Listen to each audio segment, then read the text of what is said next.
بسم اللہ الرحمن الرحیم. ساری تعریف اللہ کے لیے. درود اور سلام محمد اور آل محمد.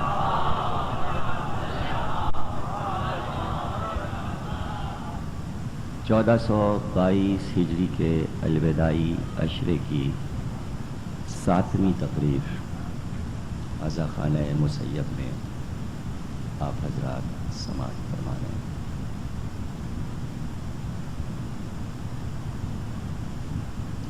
کچھ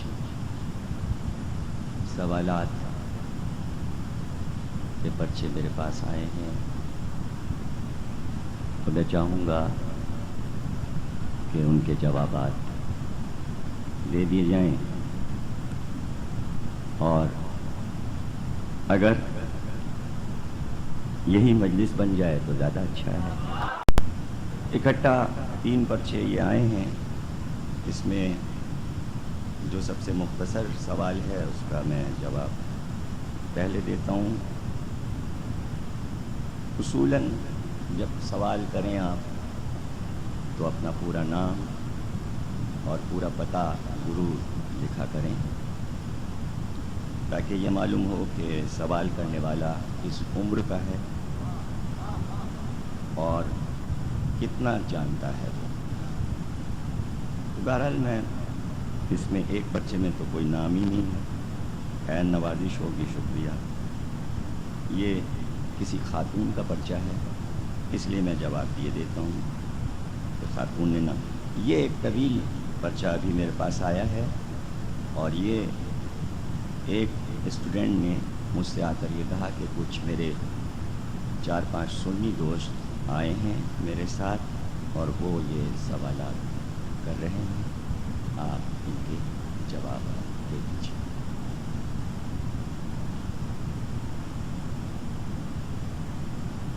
پہلا پرچہ یہ سوال ہے ناصر نقوی صاحب کا. پرچہ میں آپ کو سنا دیتا ہوں. آج 30 مئی کو اردو کے ایک اخبار جس کا نام ہے قومی اخبار، وزیر داخلہ کا ایک اخباری بیان جاری ہوا ہے جس میں موصوف نے فرمایا ہے کہ اب سب کی اذان ایک وقت پر ہوگی، جس کے لیے ہم قانون سازی کر رہے ہیں.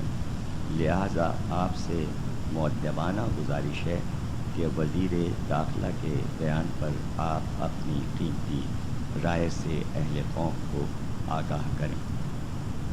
پہلی بات یہ کہ بیان میں نے نہیں پڑھا اور مجھ کو علم نہیں کہ انہوں نے کیا بیان دیا. آپ کے لکھنے پر یہ ظاہر ہے کہ آپ نے صحیح لکھا ہوگا اور ان کا بیان یہی ہوگا. بہرحال اس کا جواب ظاہر ہے کہ ابھی سے کیا دیا جا سکتا ہے. ابھی تو قانون سازی ہو رہی ہے. دوسری بات یہ کہ اللہ کے احکامات میں کسی حکومت کی قانون سازی کا کوئی جواز نہیں.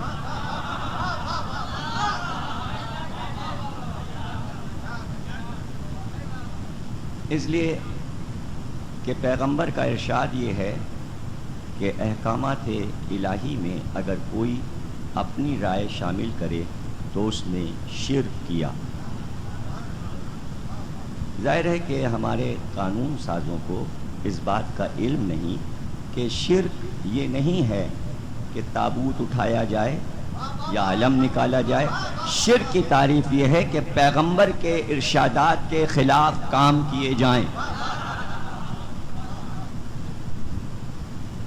اچھی بات ہے اگر آپ اتفاق کر رہے ہیں اور مسلمانوں میں اتحاد پیدا کرنے کے لیے آپ ایسا کر رہے ہیں، لیکن جہاں تک میرا خیال ہے کہ 4 بجے سے جو اذانیں شروع ہوتی ہیں تو 1.5 گھنٹے تک وقفے سے آوازیں آتی ہیں، تو بیوروکریٹس ان آوازوں سے عاجز ہو چکے ہوں گے.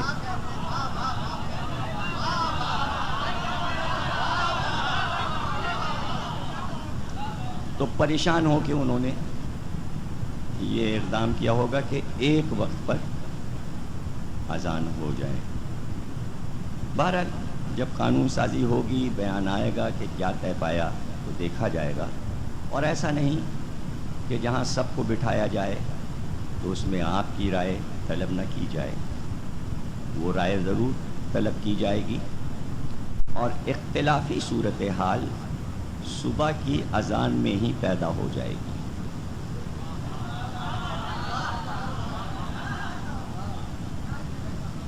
اس لیے کہ الصلاۃ خیر من النوم متفقہ فیصلہ ہے علماء کرام کا کہ یہ اضافہ کیا گیا ہے، حضور کے دور میں نہیں تھا. تو یہاں سے اختلاف شروع ہو جائے گا کہ یہ جملہ نکالیے. آگے تو نوبت ہی نہیں آئے گی علی ولی اللہ کی، وہ تو پھر بہت بعد کی بات ہے، وہ بھی دیکھا جائے گا جب مسئلہ آئے گا. آیت اللہ محسن حکیم حیات تھے. عراق کی ایک مسجد میں یہ جھگڑا اٹھا کہ علی ولی اللہ اذان میں نہ کہا جائے.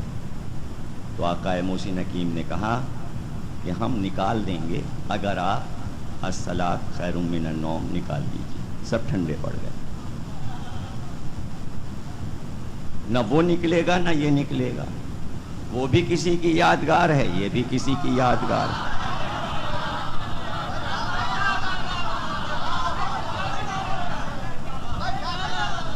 اور یادگاریں خود پہچان کرواتی ہیں کہ جملہ آسمانی ہے یا زمینی.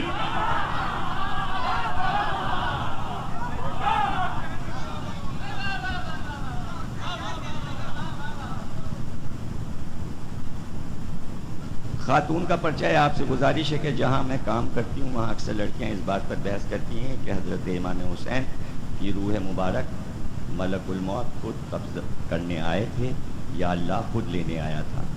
پلیز وضاحت کر دیں تاکہ ہم مدلل جواب دے سکیں. ایک مسئلہ یہ کہ حضرت دایا حلیمہ کا مسئلہ کلیئر کر دیں کہ آیا آپ نے ہی حضور اکرم کو شیر پلایا تھا یا آپ نے والدہ ماجدہ کا شیر پیا تھا. روح کا مسئلہ جہاں تک ہے،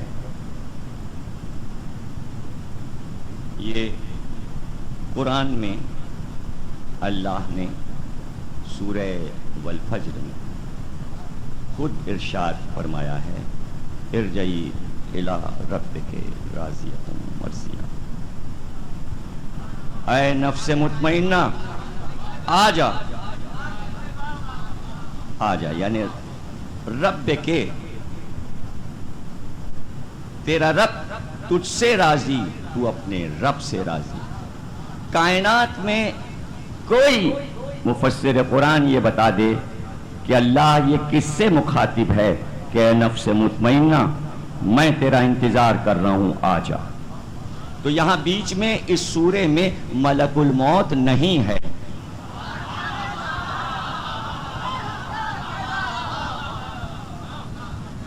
اللہ کی براہ راست گفتگو ہو رہی ہے نفس مطمئنہ سے.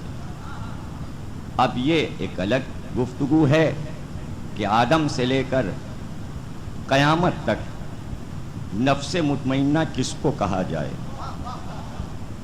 اور وہ سوا حسین کے کوئی ہو ہی نہیں سکتا. نہ کوئی نبی، نہ کوئی ولی، نہ کوئی وصی. نفس مطمئنہ صرف حسین کا نام. اور یہ جو مسئلہ ہے کہ تیرا رب تجھ سے راضی ہو گیا، تو رب تو ہر نبی سے راضی ہوا. آدم سے لے کر خاتم تک ہر نبی سے اللہ راضی تھا. لیکن دوسرا ٹکڑا اللہ نے رکھ کر بتایا کہ ایک ایسا بھی بندہ ہے جس کی مرضی ہم دیکھ رہے ہیں، جب تک وہ راضی نہیں ہو جائے گا ہم اسے نہیں بلائیں گے. وہ حسین ہے. جب حسین راضی ہو گئے کہا اب آ جاؤ. اور کس بات میں راضی ہو گئے؟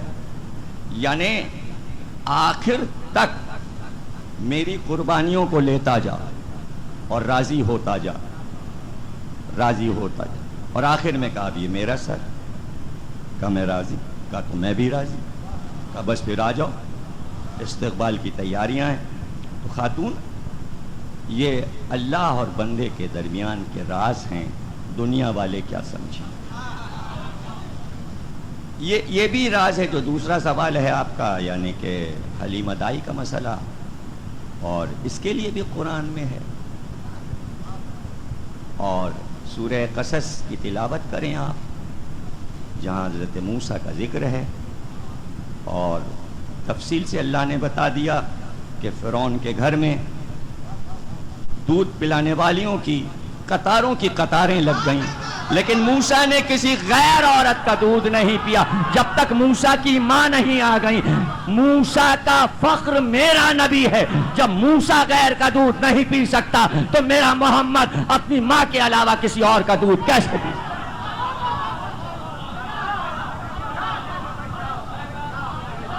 یہ بھی قرآن میں ہے, قرآن کی ہی دلیل ہے. اور خواتین تو زیادہ بہتر جانتی ہیں کہ بچے کو 2.25 سال تک دودھ پلایا جاتا ہے. اور دراصل جب تک کسی چیز کا بیک گراؤنڈ نہ معلوم ہو, زبان نہیں کھولنی چاہیے.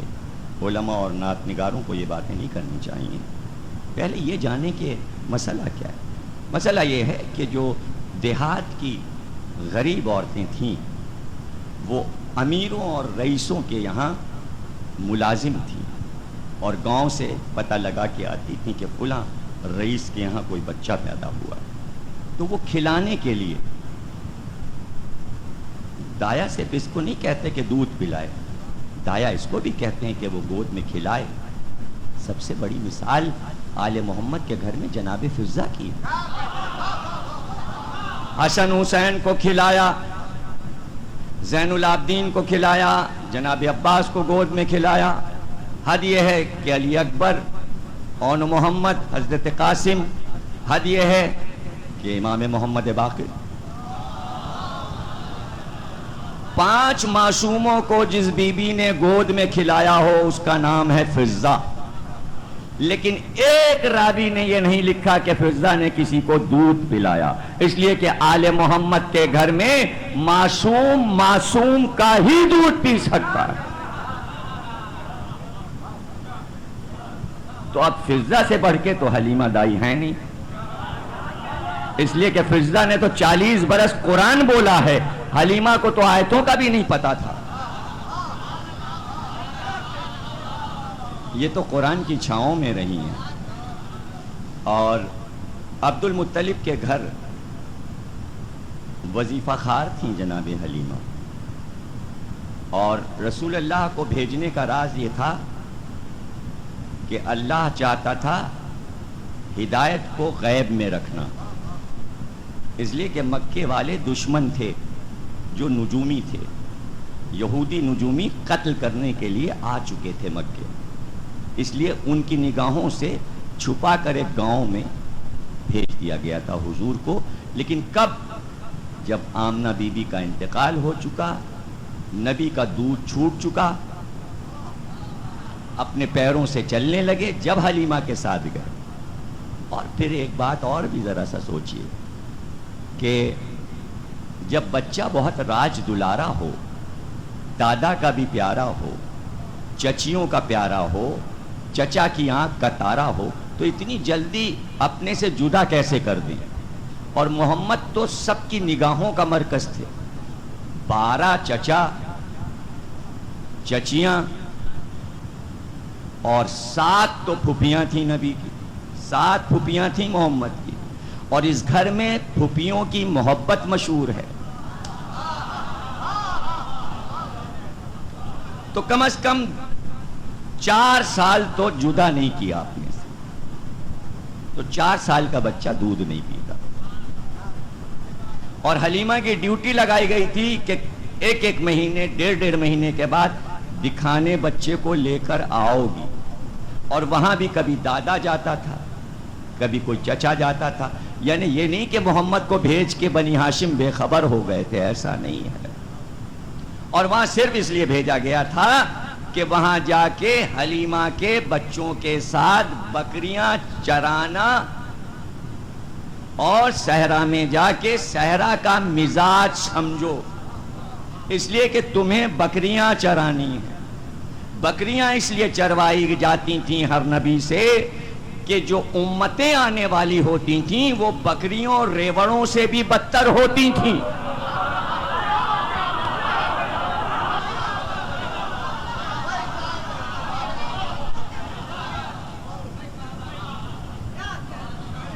یعنی اتنی بدتر کہ نبیوں کو غصہ آ جاتا تھا۔ جناب یونس کو غصہ آیا کہ بھیج عذاب، جناب ہود کو غصہ آیا بھیج عذاب، نوح کو غصہ آیا بھیج عذاب۔ اے محمد غصہ نہ آئے، عذاب آ چکے، تم رحمت للعالمین۔ تو اب غصہ کیا؟ گرڑیا چلا، چرواہا چلا۔ اب آپ کا اگر مشاہدہ ہے تو آپ کو لطف آئے گا، مشاہدہ نہیں ہے تو مزہ نہیں آئے گا۔ بکریاں چری، اب سڑک سے گزر رہی ہیں، اس کے ہاتھ میں ایک ڈنڈا ہے، ایک ادھر جا رہی ہے، ایک ادھر جا رہی ہے، ایک آگے نکل کے بھاگ رہی ہے۔ کوئی کسی کو سینگ مانگ رہا ہے تو وہ اس سے بچتی ہوئی ادھر جا رہی ہے، بکرا ادھر جا رہا ہے وہ اس سے لڑ رہا ہے۔ ایک سڑک کے پار پہنچ گیا، یہ ادھر ہی ہے، اب وہ اس کو گھیرے، پھر ادھر سے گھیرے، پھر ادھر سے۔ اگر آپ ہو تو اتنا غصہ آئے کہ مار مار کے بکروں کو ادمرا کر دیں۔ لیکن نبی کو بتایا گیا کہ نہ بکریوں کو مارنا ہے نہ بکرے کو مارنا، چلاتے رہنا۔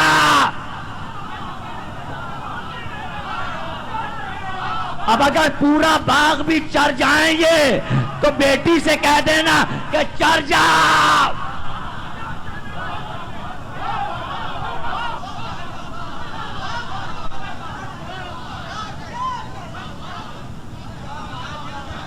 تو دودھ پینے کا اس میں کوئی مسئلہ ہی نہیں۔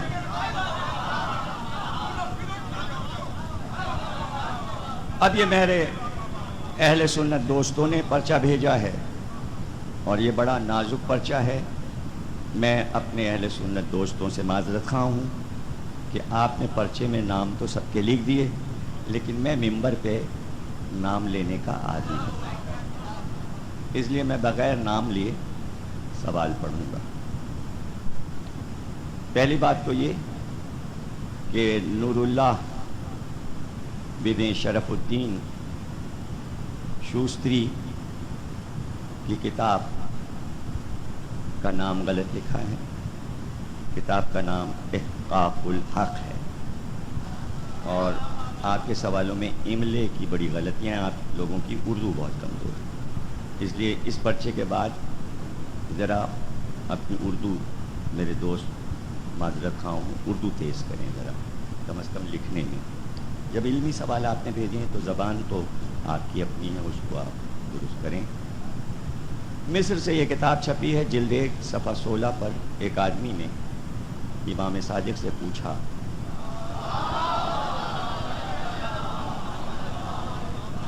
کہ آپ اولاد رسول ہیں، آپ فلاں فلاں کے بارے میں کیا کہتے ہیں؟ تو امام نے کہا کہ دونوں امام عدل اور انصاف کرنے والے تھے، دونوں حق پر تھے اور حق پر ہی ان کو موت آئی۔ یہ احقاق الحق میں آپ کہہ رہے ہیں، یہ لکھا ہوا ہے۔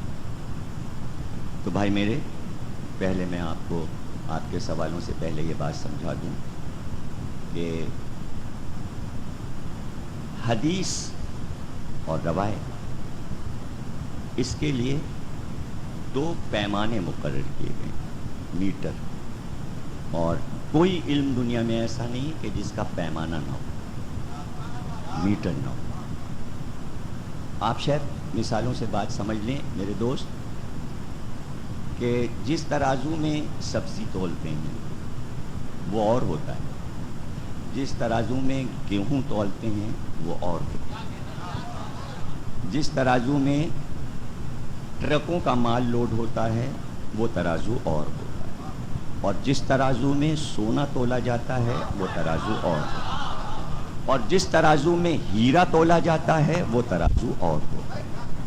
جس ترازو میں ہیرا تولا جاتا ہے، اگر اس کے پلے میں انگلی کا نشان بھی پڑ جائے آپ کے پسینے کا، اس کا بھی وزن آ جاتا ہے۔ اگر آپ یہ باتیں جانتے ہیں، نہیں جانتے تو سائنسی دور ہے، کمپیوٹر پہ بیٹھ کے آپ سب چیزیں پتہ لگا سکتے ہیں آرام سے، تو اس کا پتہ لگائیں۔ تو اسی طرح قرآن کی آیت، قرآن کی تفسیر، حضور کی حدیث کے بھی کچھ ترازو بولنے کے لیے۔ تو پیغمبر کی حدیث ہو یا پیغمبر کی اولاد کی حدیث ہو، دونوں میں فرق نہیں ہوتا۔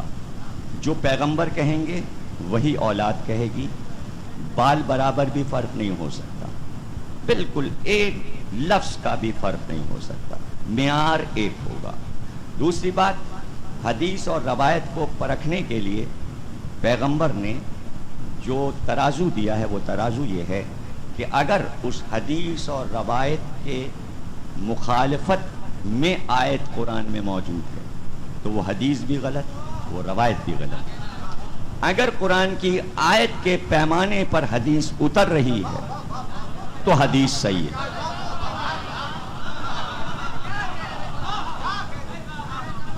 دوسرا پیمانہ مثلا کوئی قرآن پہ عبور نہیں رکھتا کہ حدیث کے ان الفاظ کو قرآن کی آیت میں تلاش کر سکے، جو کہ بہت مشکل کام ہے، تو ایک اور ترازو علم رجال ہے۔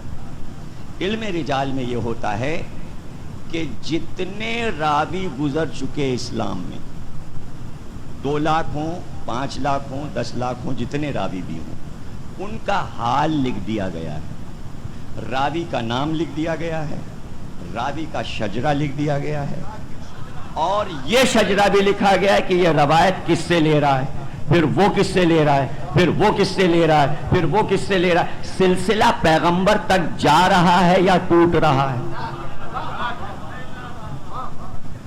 یہی وجہ ہے کہ نیشا پور کے راستے میں جب امام ہشتم سے پوچھا گیا کہ حدیث بیان کیجئے تو آپ نے حدیث نہیں سنائی، بلکہ پہلے یہ کہا کہ میں نے سنا اپنے باپ سے، انہوں نے سنا اپنے باپ سے، انہوں نے سنا اپنے باپ سے، انہوں نے سنا اپنے باپ سے، انہوں نے سنا اپنے باپ سے، انہوں نے سنا اپنے بھائی سے، انہوں نے حسن نے سنا علی سے، علی نے نبی سے، نبی کے پاس جبریل حکم الہی لے کر آئے، تاکہ روایت کا سلسلہ بتا دیں۔ تو اس کو کہا جاتا ہے سلسلۃ الذہب، یعنی سنہرا سلسلہ۔ کون کہہ رہا ہے؟ امام احمد بن حنبل، کہ یہ وہ سلسلہ ہے کہ اگر پاگل پر پڑھ کے پھونک دیا جائے تو پاگل صحیح ہو جائے۔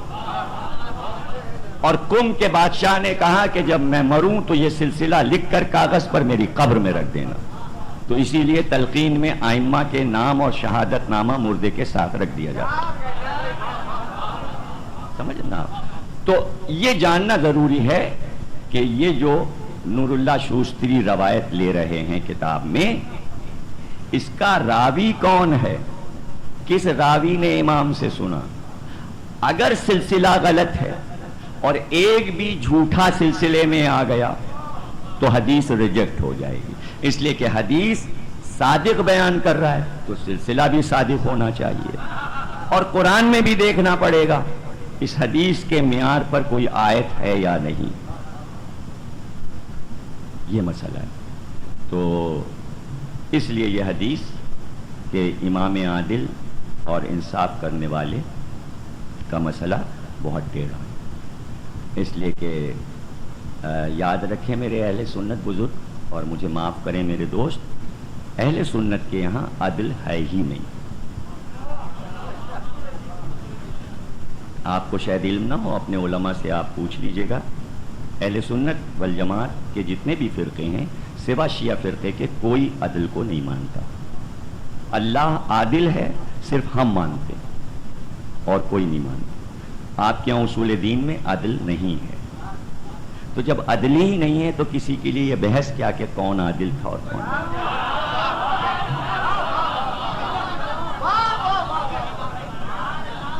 اب یہ سوال آپ پوچھ کے آئیے گا تو پھر ہم جواب دیں گے۔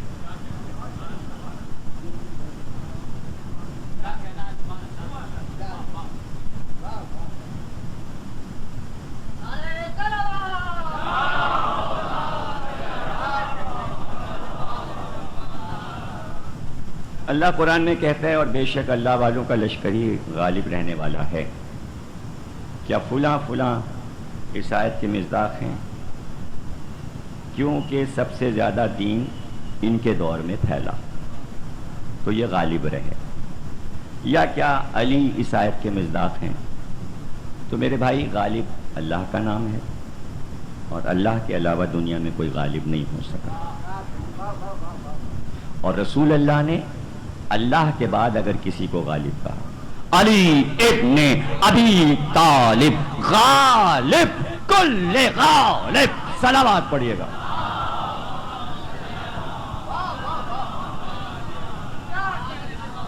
اس لیے کہ علی ہر کافر پہلوان پر غالب رہے اور کسی میدان سے واپس نہیں بھاگے. اس لیے رسول اللہ نے کہا کرار غیر فرار، یعنی کوئی فرار تھا تب کہا کہ یہ غیر فرار. یہ بھی آپ کتابوں میں تلاش کریں کہ فراری کون ہے اور کراری کس کے پاس.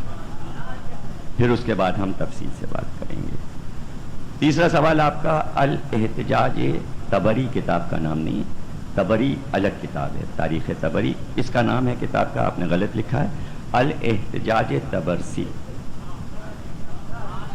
یہ مقامات کے اعتبار سے. کتاب سلیم بن قیس، اس کا تلفظ بھی جان لیں، سلیم نہیں ہے بلکہ یہ نام ہے سلیم بن قیس. میرات العقول المجلسی للمجلسی آپ نے لکھا ہے، اس کا بھی املا صحیح ہونا چاہیے. تلخیص شافعی میں موجود ہے. پانچوں نمازیں حضرت علی نے فلاں کے پیچھے پڑھی، کیوں پڑھی؟ یہ بھی غلط ہے.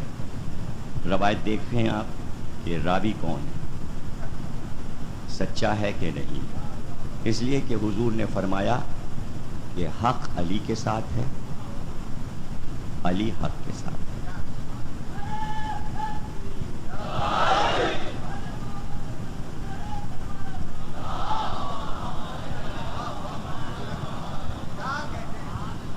اور دوسری مشہور حدیث اہل سنت والجماعت میں بہت مشہور ہے کہ رسول اللہ نے فرمایا علی مثل کعبہ.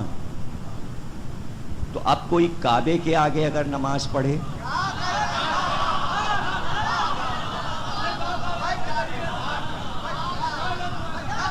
اسی لیے کہا تھا کہ علی مثل کعبہ ہیں کہ کوئی کعبے سے منہ پھیر کے نماز پڑھ رہا، کعبے کی طرف پیٹ کر کے کوئی نماز نہیں پڑھ سکتا تو اس کی نماز ہی نہیں ہوگی.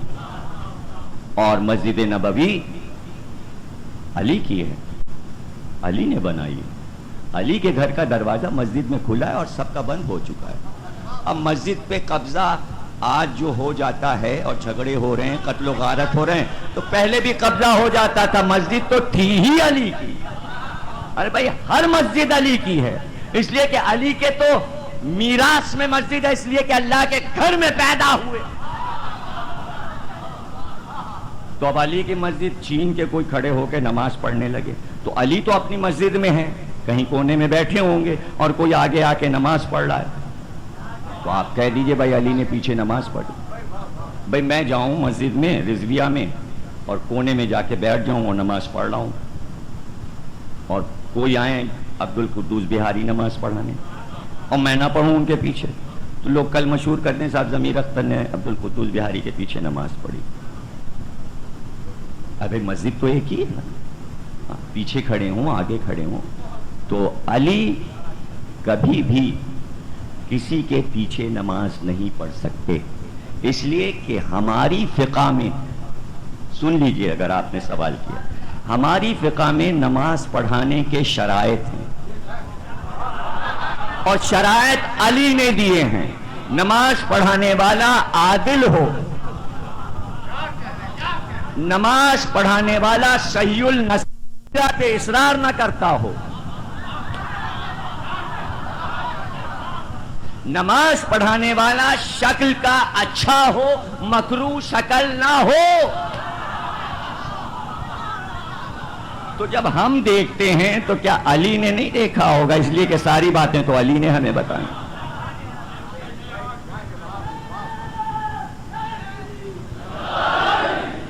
اب یہ یہ آخری سوال ہے اور اسی پہ ہم تقریر کو ختم کریں گے. آپ کے آخر کے دونوں سوال ایک ہی موضوع پر ہیں اور ہم اسی کے جواب پر اپنی گفتگو کو آج کی حد تک تمام کریں گے. کتابوں کے نام لکھیں، الاصول، کافی وغیرہ وغیرہ، فضل العلم، باب ثواب وغیرہ وغیرہ میں لکھا ہے کہ علماء انبیاء کے وارث ہیں جو درہم و دینار وراثت میں نہیں چھوڑتے لیکن علم کی میراث چھوڑتے ہیں. جو اس میں سے کچھ حاصل کر لے اس نے بہت کچھ حاصل کر دیا. حضرت جعفر ابو عبداللہ نے ایک روایت میں کہا ہے کہ علماء انبیاء کے وارث ہیں، ان کا مال و درہم و دینار نہیں ہوتا، انہیں انبیاء کی احادیث میں سے کچھ احادیث میراث میں ملتی ہیں. اب اگر یہ دونوں باتیں سچی ہیں تو حضرت فاطمہ زہرا نے فدق کا مطالبہ کیوں کیا؟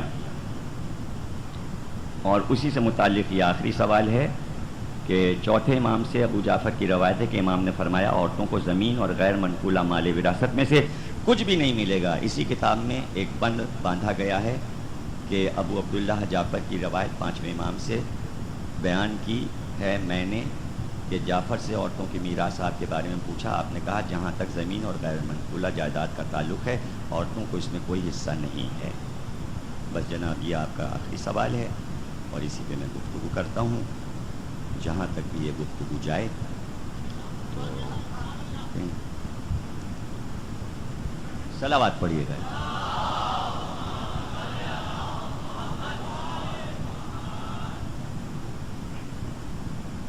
پہلی بات تو یہ کہ انبیاء میراث میں علم چھوڑتے ہیں، بالکل صحیح ہے. حدیثیں چھوڑتے ہیں، علم چھوڑتے ہیں، کتابیں چھوڑتے ہیں. لیکن کیا اگر اللہ نے یہ طے کر دیا کہ انبیاء صرف میراث میں علم چھوڑیں گے تو اب ان کو اولاد ہی نہ دے؟ امت میں سے لوگ آئیں اور ان سے علم لے جائیں میراث میں اور امت کے لوگ بعد میں دین کا کاروبار چلا. بجائے اس کے آدم سے نوح تک، نوح سے ابراہیم تک باپ بیٹے باپ بیٹے باپ بیٹے کا سلسلہ چلتا ہے. اور خصوصاً حضرت ابراہیم کے یہاں آ کے دو بیٹے اسحاق اور اسماعیل، اور اسحاق کے بیٹے یعقوب، یعقوب کے بیٹے یوسف، یوسف کے داماد ایوب، اور پھر اس کے بعد جناب یعقوب کے بیٹے لاوی، اور لاوی کے پروتے موسیٰ، اور موسیٰ کے بھائی ہارون. یہ سب ایک دوسرے کے وارث بن رہے ہیں. موسیٰ یوشع بن نون کو اپنا وارث بنا رہے ہیں، یہاں تک کہ شمون تک سلسلہ آیا، انہوں نے عمران کو وارث بنایا، عمران نے زکریا کو اور یحییٰ کو وارث بنایا، مریم کو وارث بنایا. مریم کے وارث بنے نانا کے ذریعے سے عیسیٰ. تو اگر یہ سب علم کے وارث بنے تھے تو کیا ابراہیم کے مرنے کے بعد ابراہیم کا مکان اسحاق کو نہیں ملا؟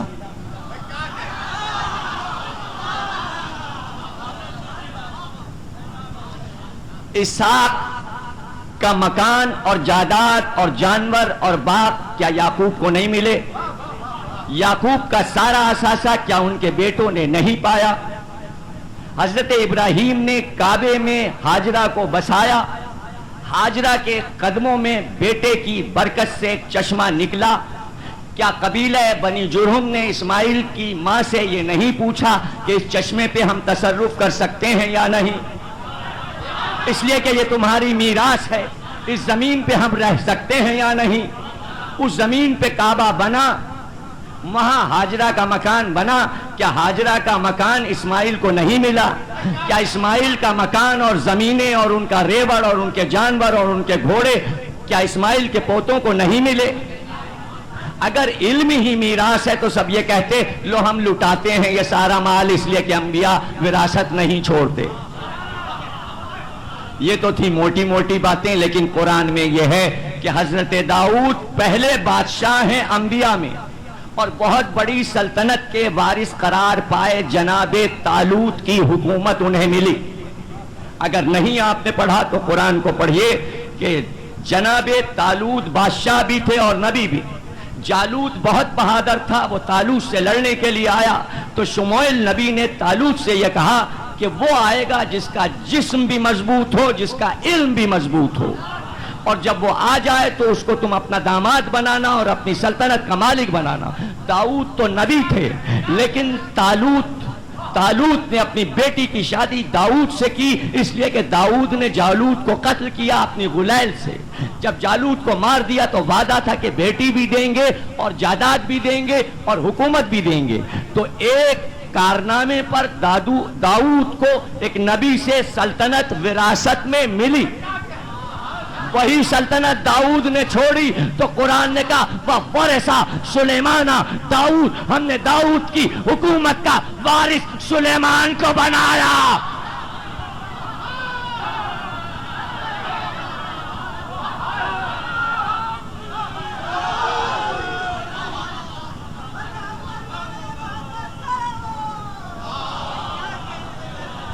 یہ غلط فہمی کہاں سے پیدا ہوئی؟ جب جناب فاطمہ زہرا نے کہا کہ فدق میرا ہے تو جواب ملا نبی نہ کسی کا وارث ہوتا ہے نہ کسی کو اپنا وارث بناتا ہے، جو کچھ چھوڑ جائے وہ مال صدقہ ہوتا ہے۔ حدیث چونکہ جھوٹی تھی اس لیے وہ جھول گئی حدیث، جھوٹ کے پاؤں نہیں ہوتے تو حدیث جھوٹی بھی دو قدم نہیں چل سکتی۔ اگر نبی کچھ چھوڑ جائے تو کہا گیا صدقہ ہوتا ہے، اگر صدقہ تھا تو امت نے کیا زہرا کا صدقہ کھایا ہے؟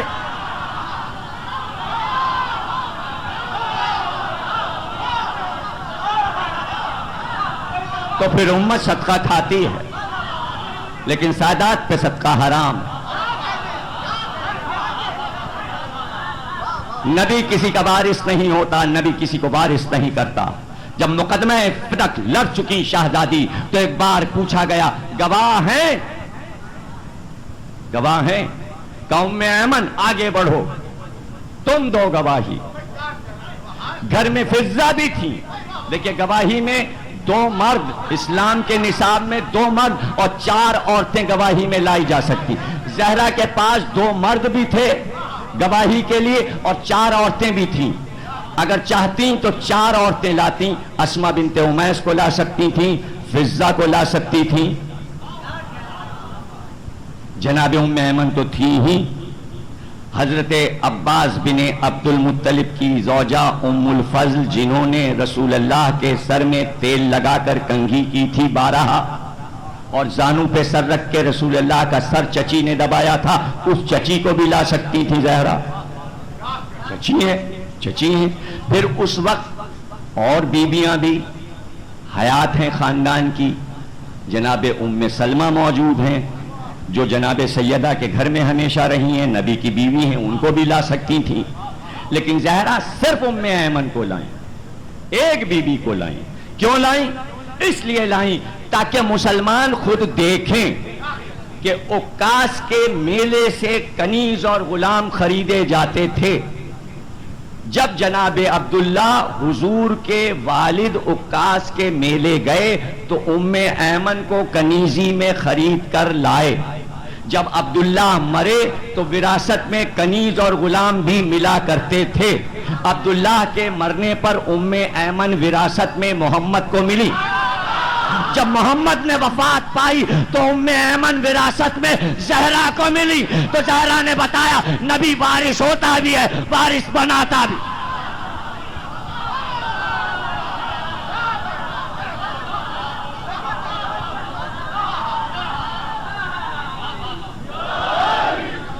اور ام ایمن نے بڑھ کر کہا کہ تم نے میرے بارے میں رسول سے یہ حدیث سنی ہے یا نہیں کہ ام ایمن سچی بیوی ہے، کبھی جھوٹ نہیں بولتی۔ رسول کو پالا ہے نا بھائی، گود میں کھلایا ہے، گود میں ام ایمن نے، بڑے مرتبے کی بیوی ہیں، جناب سیدہ کو بھی گود میں کھلایا۔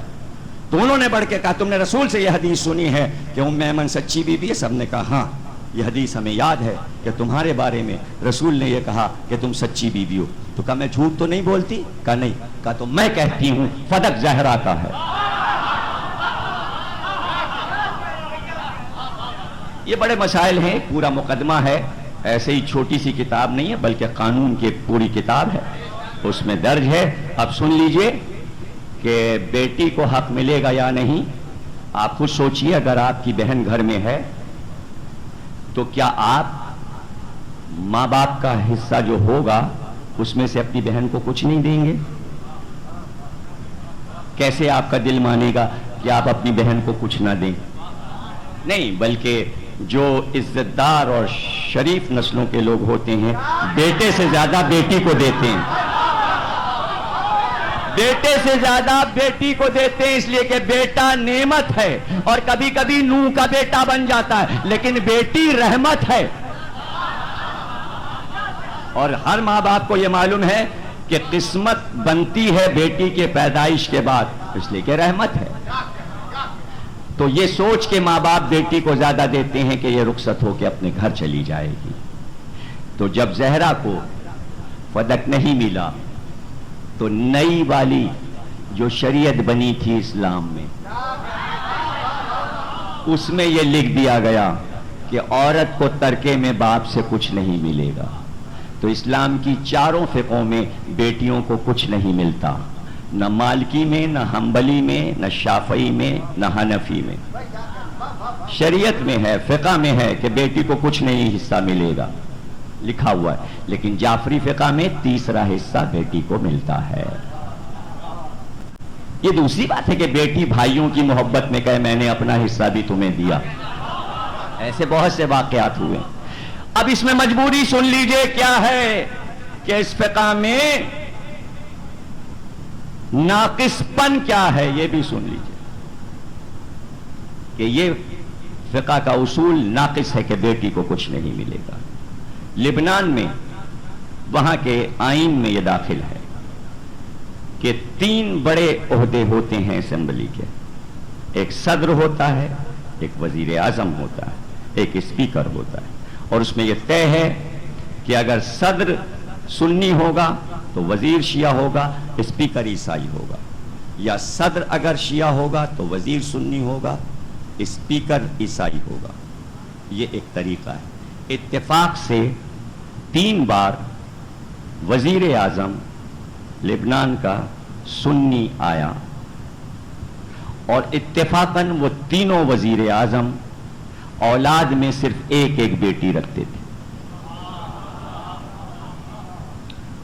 جب مرنے سے پہلے انہوں نے چاہا کہ میں اپنی وراثت اپنی بیٹی کے نام کروں، تو ہر فقہ سے انہوں نے پوچھا کہ کیا میں اپنی بیٹی کو وراثت دے سکتا ہوں، تو چاروں فقہوں نے منع کر دیا کہ آپ نہیں دے سکتے۔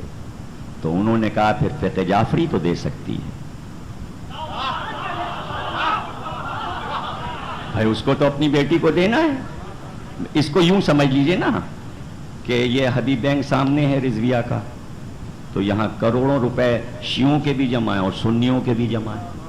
جب زکوٰۃ کٹتی ہے تو شیعوں کی تو کٹتی ہی نہیں، لیکن بہت سے فارم ایسے داخل ہوتے ہیں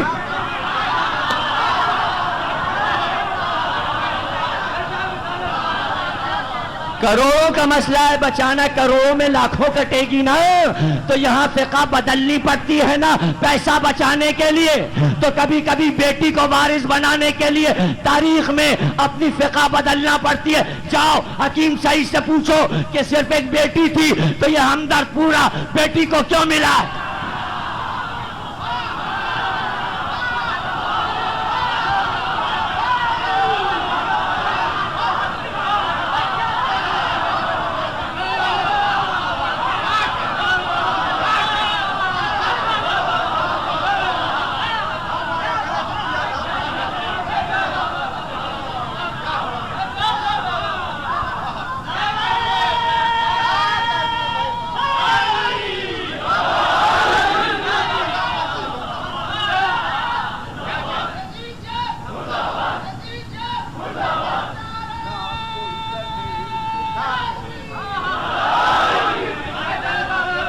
اور اب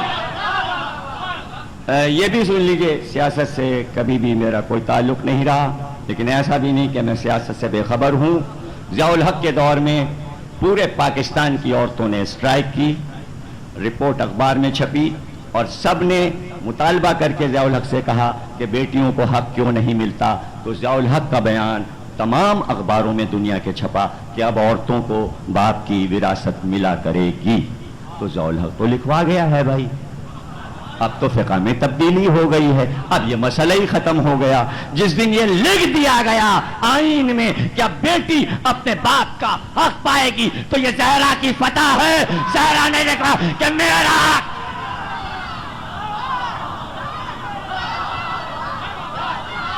اب پاکستان میں بیٹیوں کو حق ملنے لگا ہے، قانون پاس ہو چکا، اب ملے گا تو پھر گویا زہرا کو مل چکا۔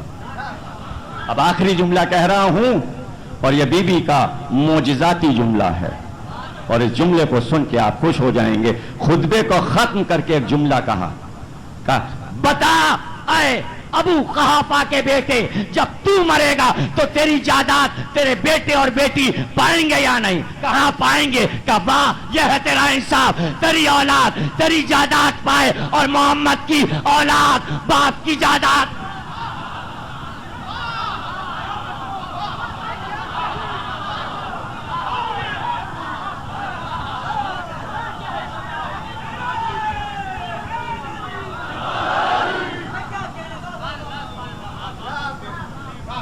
اور یاد رکھو، زہرا دربار میں اس لیے نہیں گئی تھی کہ کوئی جائیداد کا مقدمہ لڑنا تھا۔ فاطمہ تمام عالم کی عورتوں کی سردار تھی، قیامت تک کے عورتوں کی سردار، اس لیے گئی تھی کہ صرف کائنات کے مظلوموں کو یہ بتا سکیں۔ صرف یہ جملہ بہت قیمتی کہہ رہا ہوں، صرف اس لیے گئی تھی کہ کائنات کے ہر مظلوم کو یہ بتا سکیں کہ اگر حق نہ ملے تو حق سے دستبردار نہ ہونا، مطالبہ کرتے رہنا، مطالبہ کرنا تمہارے حق کو ثابت کرتا رہے گا۔ اسی لیے 1400 برس سے ہم علی ولی اللہ کہہ رہے ہیں کہ حق ملا ہو یا نہ ملا ہو، لیکن حق علی کا تھا۔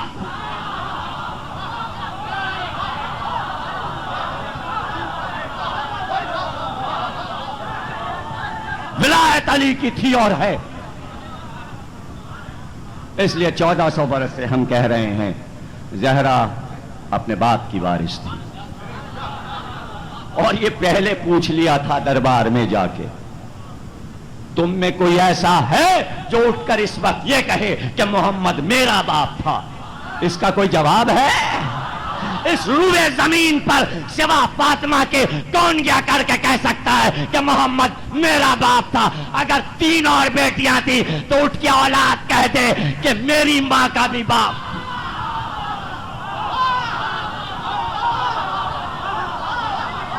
آج تک زہرا پکار رہی ہیں روئے زمین پر محمد کسی اور کا بھی باپ تھا۔ بات ہی اللہ نے پہلے صاف کر دی تھی۔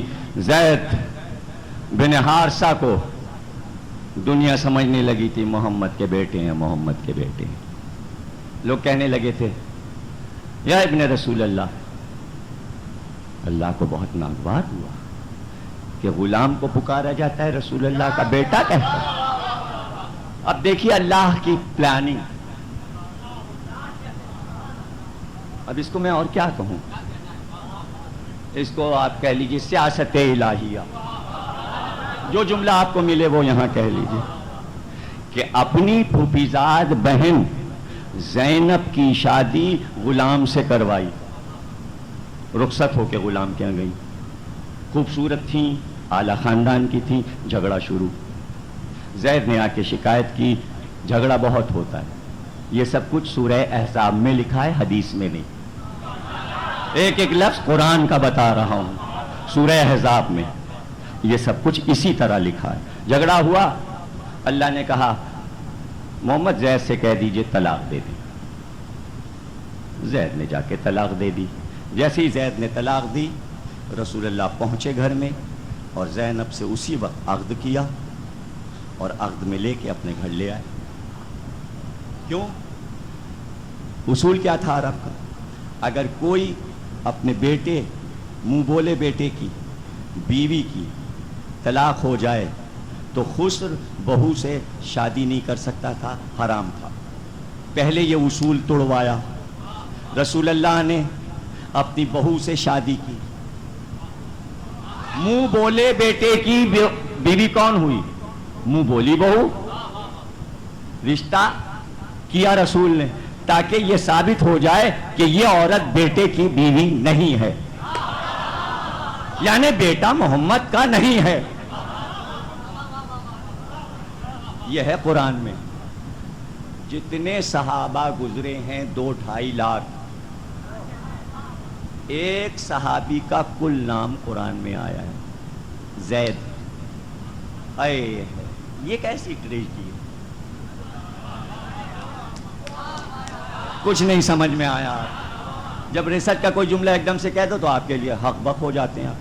2.5 لاکھ صحابہ تھے، 2.5 لاکھ میں 10,000 اولو العزم تھے، 10,000 میں عشرہ مبشرہ تھے 10. لیکن میں کہاں سے چنتا ہوا آ رہا ہوں، چناؤ 10 میں کچھ افضل تھے تو 10 کا نام آ جایا، 2 کا آ جائے، 3 کا آ جائے. کسی کا نہ آیا قرآن میں، نام آیا کس کا؟ زید کا. وہ بھی وراثت سے نکالنے کے لیے آیا.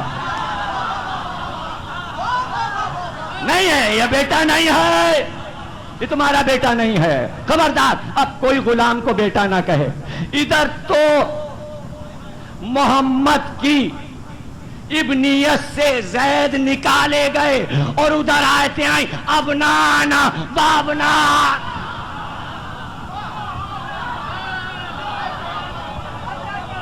بیٹوں کو لاؤ. اگر اس وقت یہ نہ نکالے جاتے تو بیٹوں میں لوگ کہتے ان کو بھی لے جائیے.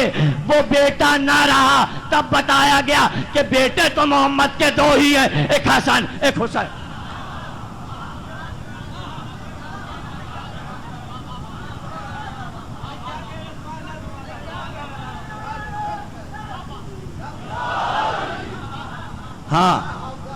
ہاں وراثت میں علم ملتا ہے، علم ملتا ہے، لیکن مال کی بھی وراثت ہوتی ہے. نبی سمجھے آپ؟ نبی کا مکان زہرا کو ملا، علی کو ملا، حسن اور حسین کو. نبی کی سب تلواریں ایک کو نہیں ملی، میں ذوالفقار کے. نبی کے سارے نیزے علی کو ملے، نبی کے سارے گھوڑے علی کو ملے، نبی کے سارے اونٹنی جس پہ بیٹھ کے ہجرت کر کے آئے تھے. اگر کوئی اور حقدار تھا تو مطالبہ کرتا علی سے کہ نبی کا اونٹ ہمیں دے دو، نبی کی اونٹنی ہمیں دے دو، نبی کا گھوڑا ہمیں دے دو، نبی کی تلوار ہمیں دے دو. اس لیے غیر کو نہیں ملتی کہ اب جو تلوار چلے اور فتوحات ہوں تو پتہ چلے یہ نبی کی تلوار نہیں چل رہی. یہ جو بحر ظلمات میں گھوڑے دوڑ رہے ہیں اس میں نبی کا گھوڑا نہیں دوڑ رہا. اور وہی گھوڑے، وہی ناکے، وہی تلواریں، وہی نیزے جو بدر میں تھے، احد میں، خندق میں، خیبر میں، وہ سب کربلا میں تھے.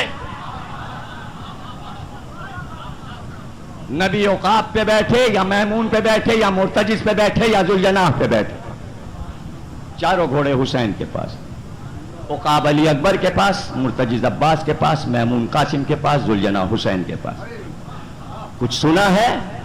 ملا دوں لا کے تسلسل. کیا کہا حسین نے؟ بتاؤ ہمارے ساتھ یہ گھوڑا کس کا ہے. کیا پوچھنے کی کیا ضرورت ہے؟ بتا یہ تلوار کس کی ہے، بتا یہ امامہ کس کا ہے، بتا یہ ابا کس کی ہے، یہ قبا کس کی ہے. بتایا کہ وراثت میں نبی سے سب ہمیں ملا، ہم بیٹے ہیں. کربلا وراثت کی لڑائی ہے. اس لیے کہ یزید یہ کہہ رہا تھا نبی کا وارث میں ہوں، تو زینب نے پکار کے کہا او زنے زانیہ کے بیٹے، وارث تو کہ وارث تو میرے ساتھ یہ ہتکڑیوں میں ہے، یہ بیڑیوں میں ہے. اور وارث نے منبر پہ جا کے کہا جو پہچانتا ہے وہ پہچان لے اور جو نہیں پہچانتا وہ پہچان لے. میں صاحب معراج کا بیٹا ہوں، میں مینا کا بیٹا ہوں، میں میزاب کا بیٹا ہوں، میں آراف کا بیٹا ہوں، میں زمزم کا بیٹا ہوں، میں علی کا نور نظر ہوں، جسے بھوکا پیاسا قتل کیا گیا میں حسین کا بیٹا ہوں. اور وارث نے کوئی وراثت کا دعویٰ واوا نہیں کیا، بلکہ بتایا اب ہماری وراثت رونا ہے. وہی وراثت تو ہم لیے بیٹھے، اس سے بڑی دولت کیا ہے. فرش عزا بچھا دیا گیا اور مجلسیں ہونے لگی.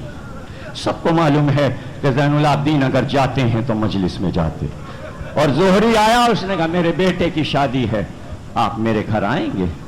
تو رو کر کہا باد کربلا، ہم آل محمد اب شادیوں میں کہاں جاتے، ہمارے گھر سے خوشیاں اٹھ گئیں، ہم شادی میں کہاں جاتے ہیں.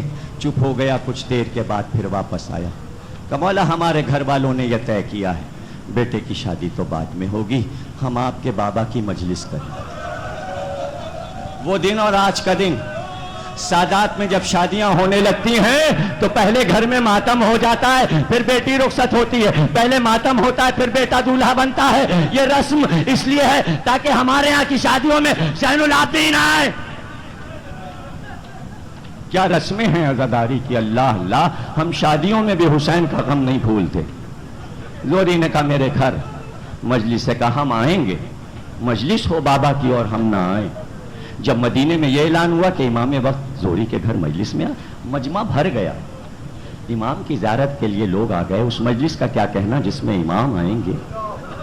لیکن زہری کا یہ عالم کبھی اندر جاتا ہے، کبھی دروازے پہ جاتا ہے. صدر دروازے پہ میرا امام نہیں آیا، اب تک میرا امام نہیں آیا، اب تک نہیں آیا.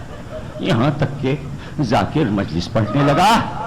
بڑا گریا ہوا، بڑا شور ہوا، مومنین بہت روئے. عجیب رقت کا عالم تھا. ایک کونے میں بیٹھ کے رونے لگا. اس لیے بھی رو رہا تھا کہ مجلس اچھی تھی، دوسرے اس لیے رو رہا تھا کیوں مولا کیا ناراض ہو گئے جو نہیں ہے. تو دل بار بار بھر آتا تھا. اب جو مجلس ختم ہوئی اور مومنین کو پہنچانے دروازے پہ آیا، دیکھا صدر دروازے پہ جہاں عزاداروں نے اپنی نالینیں اتاری تھی وہاں زین العابدین بیٹھے، کالا رومال لیے، چیخ چیخ کے رو، ارے میرا بابا، ارے میرا مظلوم، ارے میرا پیاسا. قدموں پہ گر گیا کہ مولا کب سے آئے؟ کا شروع سے آ کے بیٹھا. کہ آگے کیوں نہیں آئے؟ کہ کیسے آتا، جگہ نہیں تھی. کہ جگہ تو بہت تھی. کہ تجھے نہیں معلوم ماں میرے دادا رسول خدا، ماں میری ماں فاطمہ بال کھولے ہوئے، ہائے حسین وائے حسین.